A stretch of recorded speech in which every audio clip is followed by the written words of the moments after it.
itusok na natin yung kanyang Bluetooth. Okay? Yan yung kanyang Bluetooth. At i-connect natin siya dito sa UART. Meron po UART 1 or UART 2. Dito na tayo para nandito na lahat ng saksakan sa kabilang side na to.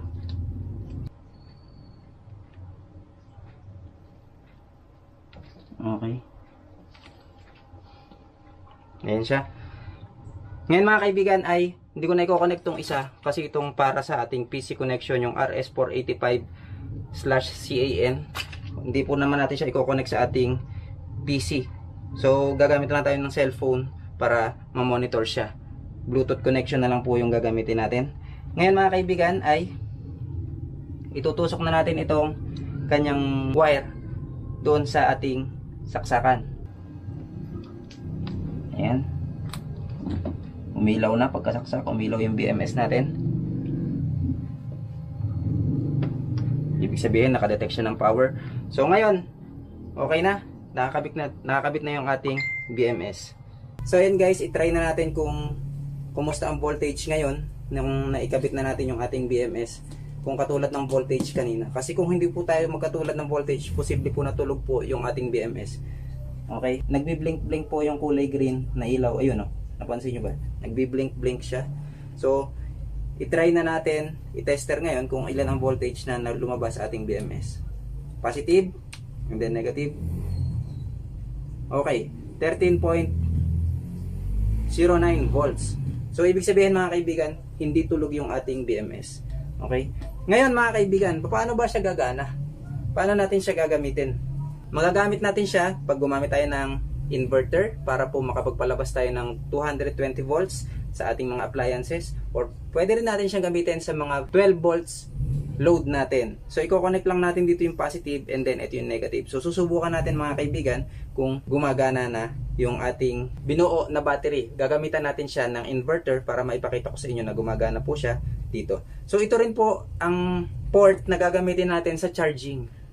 Okay? Ito yung positive niya, ito yung negative niya. Pag magcha-charge po kayo gamit ang solar panel, pwede po ito. Pwede pong i-connect nyo rito yung negative ng solar panel. Siyempre, maglagay po kayo ng breaker before po nito. At mas safe pa rin kung gagamit po kayo ng solar charge controller na para po sa LiFePO4. Ito po yung kanyang negative na galing sa solar panel. Dito nyo po i-connect. And then dito nyo rin po i-connect yung positive na galing sa solar panel. Yung load naman niya, dito rin po nakakonect sa wire na to. So, dito rin yung positive and then dito rin yung negative. So, try muna natin kung makakapagpagana tayo ng kahit maliit na appliances ngayon dito sa ating maliit na setup na to. Papakita ko sa inyo mamaya sa cellphone yung Bluetooth connection na to. Ngayon guys, ito na yung ating inverter. Ito'y matagal na rin po, no? Matagal na rin nating nandito sa bahay. Hindi natin nagagamit kasi hindi naman nagba-brown out. So, ito yung ating 220 volts na electric fan. 220 volts po yan.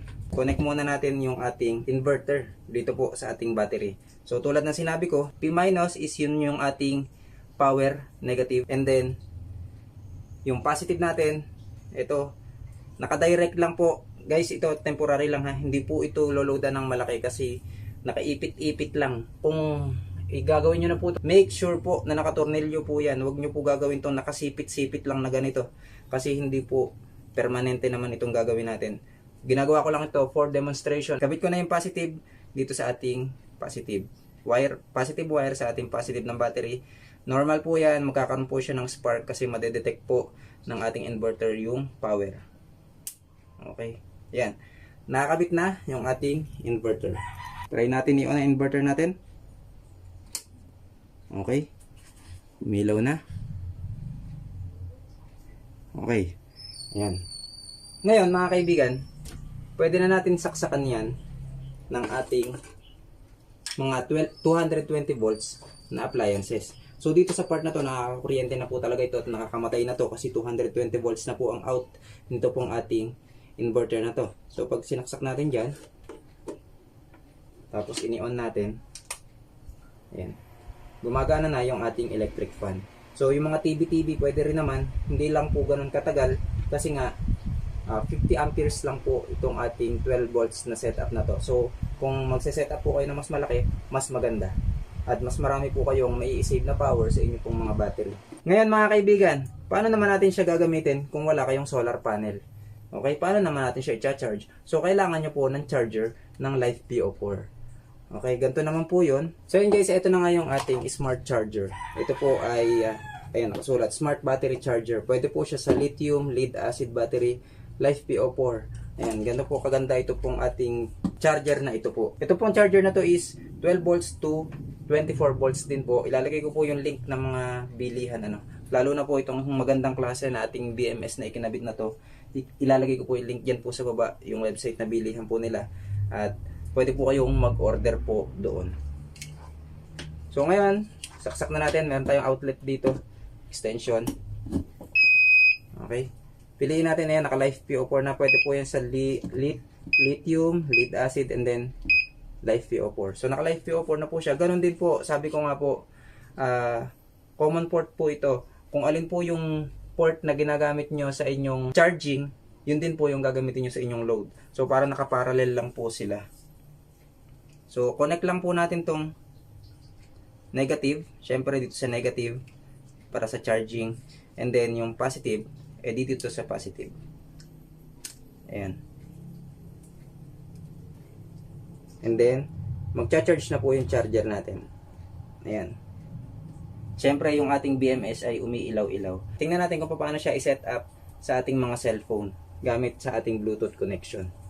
Okay, tusok natin tong kanyang temperature sensor sa pagitan ng mga battery para siya yung makadetect ng temperature ng battery natin. Napakaganda po nito kasi pag nag-over temperature po, automatic po niyang papatayin yung ating power. And then pag meron pong nag-low voltage, papatayin na rin po niya para po hindi masira yung ibang cell ng ating battery. Pag meron po naman nag-high voltage, papatayin din po niya. So tingnan natin kung anong parameters yung gagamitin natin sa bawat cell ng ating pong mga batteries. So yun guys, check na natin siya sa kanyang application. Kailangan nyo lang po mag-download nitong ganyan application na yan. Smart BMS, minada-download po niyan sa Play Store.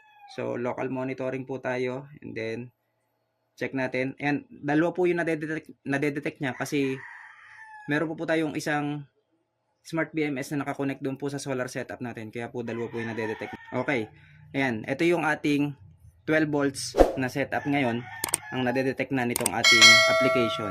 So, open natin to mga kaibigan. Ayan. Meron po siyang current charging na 2.2 amperes. Ayan. Charging po siya ngayon ng 2.2 ampere and 2 ampere. So, makikita natin dyan, guys, meron siyang maximum volt na 3.35, minimum na 3.23, average na 3.39, at meron po siyang different voltage na 0.116 volts. So tingnan natin kung gaano kagaling yung passive balance ng ating BMS na yan. So kung mababalance po niya yan ng maayos, kasi nga sabi ko nga luma na yung battery natin. Kaya dyan din po natin siya tinesting. Makikita natin meron po siyang 50% na charge ngayong oras na to. So dito makikita natin, ayan, meron siyang battery strings, at makikita nyo dyan ang voltage niya per piraso. Ayan po.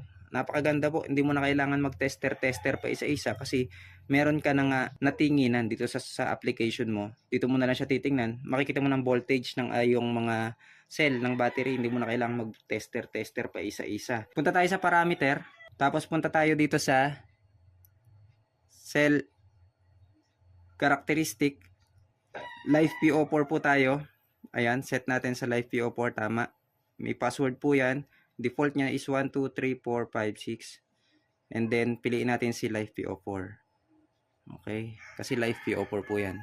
So, ayan. Dito sa rated capacity, 30Ah, palitan natin ng 50 kasi 50 po yung ating battery. Palitan natin ng 50.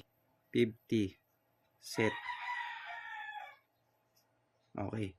50 amperes na yung nakaset natin ngayon. So, ngayon mga kaibigan, ipupunta na tayo sa parameters. Ayan. Cell volt high protect 3.65 lang ang maximum volts po ng ating LiFePO4. So para safe po tayo, wag na natin paabutin doon sa 3.65. Ang nakaset nga rito 3.75. So palitan natin 3.6 lang para hindi naman siya maabot masyado yung sagad na sagad. Pag nag 3.6 na, so stop na yung charging niya. Pag na-detect niyang may cell na nag 3.6, stop na po. So set natin dyan. So dito naman sa cell volt low protect, naka 2.2 siya, so palitan din po natin. Guys, kung kayo po i-explore nyo na lang kung ano po yung mas bagay po sa inyo solar charge controller. Syempre, mag-a-adjust din po kayo diyan sa inyo pong mga inverter. Kung ang inyo pong inverter is masyadong matalino, so dapat po i-match nyo kung anong voltage magka-cut off yung inyo pong BMS. Dapat mauna pong mag-cut off ang inverter nyo kaysa sa BMS para hindi lagi namamatay po yung inyong mga battery. So dapat hindi siya nasasagad gamitin. So dito naman sa ating cell volt low protect, ilagay na lang natin sa 2.5 po kasi ang low voltage ng ating Life PO4. So ayaw naman natin masira siya. Ilagay na lang po natin siya sa 2.6. Kaya para hindi naman siya nasasagad masyado gamitin. Okay. Pag may na-detect siya sa cell na 2.6, automatic na mamamatay na po yung ating BMS. Hindi na niya po puwersahin pang magamit pa. Okay, some volt high protect, some volt low protect. Ito po yung total po nung voltage po natin. Pagka na-reach niya po yung ganon na voltage ay mag-i-stop na po siya ng charging niya. So 3.6 yung inilagay natin sa high protect niya. I-multiply lang natin siya sa 4. Okay, 3.6 times 4. Okay, 14.4. So, normally po kasi 14.6 po yan. So, 14.4 na lang para po safe po tayo. Wala po tayong over voltage po dyan. So, 14.6. And then set. Dito naman po sa some volt low protect. So, yung total lang nung 2.6 times 4. Okay, 2.6 times 4 equals 10.4 volts. Ayan. Lagay lang natin dito is 10.4 volts and then set. So, ibig sabihin yan, pag nag 10.4 volts po siya, is stop na po ang paggamit po natin. Hindi na po siya gagana. So, dito naman guys, dito sa ating different volt, hindi ko nababaguhin yan, 0.80 volts. Kung may mag-iba po yung voltage niya at inabot po yung 0.80 volts, so magdi-disconnect din po yan pagka po nag-unbalance po yung ating pong mga battery. At safe naman po yun kasi nga, pag hindi na siya balance, ika-cut off na niya para po hindi po nasisira yung mga battery natin. So, yan, charge over current protect. Ito po yung kung ilang amperes, ilagay 100 amperes lang po yung ano natin yung BMS natin. So, ilagay lang natin dito is 100 amperes. Set natin. And discharge niya is 100 amperes lang din. So, 100 na rin. Pero yan naman po ay hindi naman po natin magagamit yung 100 amperes discharge at 100 amperes charge kung ganyan lang po yung ating gagamitin na kaliit na battery. So, kung malaki po yung setup nyo, mag-ingat po. Huwag pong palalampasin sa charge na 100 amperes at sa discharge na 100 amperes. Huwag po sobrang laking load kasi 100 amperes nga po yung ating BMS. So, dapat bagay yung load mo at yung charger mo doon po kung gaano kalaki ang setup ng iyo pong battery.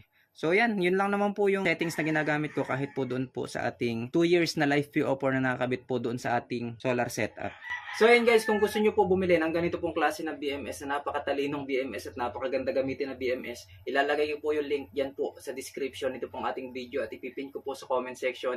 And then i-click nyo na lang po yung link, pwede na po kayong umorder po sa kanila.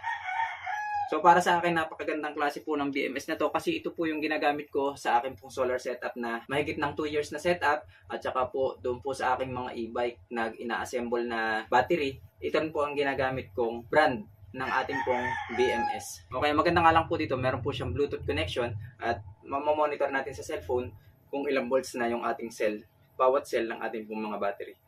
So hanggang dito na lang mga kaibigan.